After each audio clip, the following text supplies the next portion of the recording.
मसला खड़ा करो तो बीजेपी जैसा खड़ा करो। ये बात बिल्कुल साफ हमने पिछले कुछ महीनों में, कुछ सालों में देखी है कि वी आर द बॉस, सब कुछ हमारी मुट्ठी में है का मैसेज कन्वे करने में ये गवर्नमेंट बिल्कुल भी पीछे नहीं रहती। जहां इन्हें मौका मिलता है ये लपक करके उस मौके को पकड़ लेते हैं।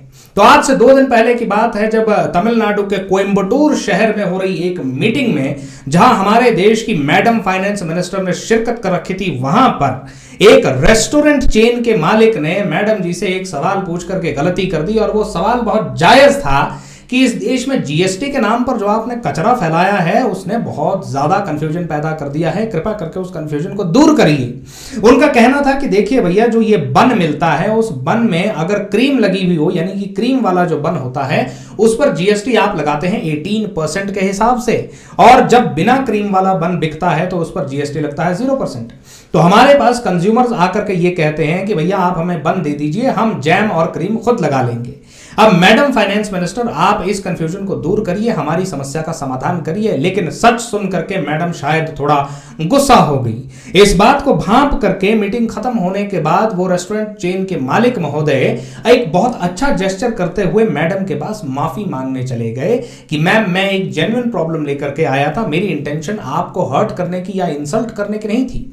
सामने से तो मैडम जी ने कुछ नहीं कहा, लेकिन होता यह है कि उनके कार्यकर्ता पीछे से उनकी एक वीडियो बना लेते हैं। और चलिए, वीडियो भी आपने बना ली, लेकिन फिर उसे पब्लिक कर दिया जाता है और वो वीडियो वायरल हो जाती है और उसे इस तरह पोज किया जाता है कि देखिए हमारा दबदबा किस प्रकार है।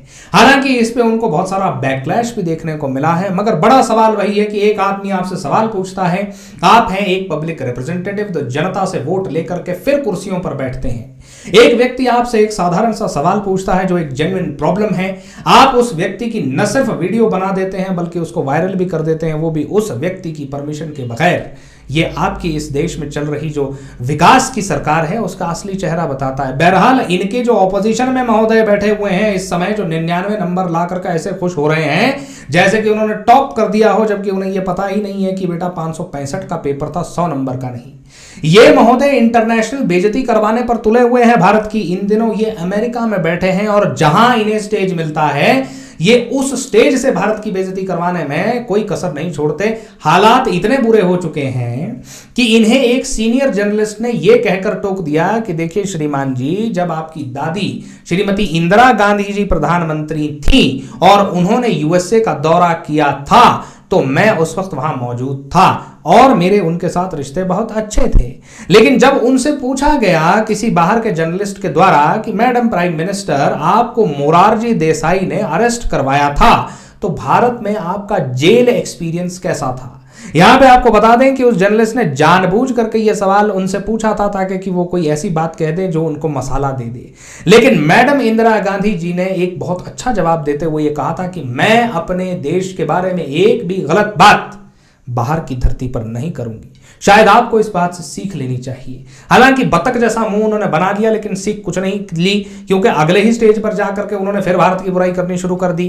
इस बात को भी ओवरलुक कर देंगे ये लोग कि भैया, चीन ने अभी कुछ दिन पहले ही जो है वो 4 पॉइंट से एलएसी पर अपना पुल बैक कर लिया है, वहां से अपनी फौज को वापस बुला लिया है। और ये इसलिए हुआ क्योंकि जो लोग इस देश के लिए सही में काम कर रहे हैं, एनएसए अजीत डोभाल साहब जैसे लोग, जो अभी ही चीन के फॉरेन मिनिस्टर से मिले थे और उसके बाद उन्होंने उन्हें क्या गोलियां दी कि उन्होंने डिसएंगेजमेंट बहुत तेजी से कर लिया। खैर, इस पर हम एक अलग वीडियो बनाएंगे कि ऐसा हुआ क्यों है। बहरहाल, आज की वीडियो में हम ये बता देते हैं कि ये जो अपोजिशन लीडर महोदय हैं ये इजराइल के ऊपर कमेंट कर दे रहे हैं कि देखिए भैया, इजराइल जो हमला कर रहा है, जिस तरह का वायलेंस कर रहा है, वो इजराइल के अपने लिए अच्छा नहीं है। ये जिन लोगों ने पिछले साल इजराइल में घुस करके 7 अक्टूबर किया था, कभी उनके बारे में भी 2 शब्द आप कह लेते तो शायद बहुत अच्छा होता। बहरहाल, आज की वीडियो में हम इतना ही डिस्कशन करेंगे और ऐसी ही और वीडियोस के लिए इस चैनल को सब्सक्राइब और वीडियो को लाइक करना ना भूलें। और अगर आपको ये वीडियो अच्छी लगती है, इन्फॉर्मेटिव लगती है, तो अपने दोस्तों और फैमिली के साथ भी शेयर करें। भैया, हमारा भी तो कुछ फायदा होना चाहिए। Thank you.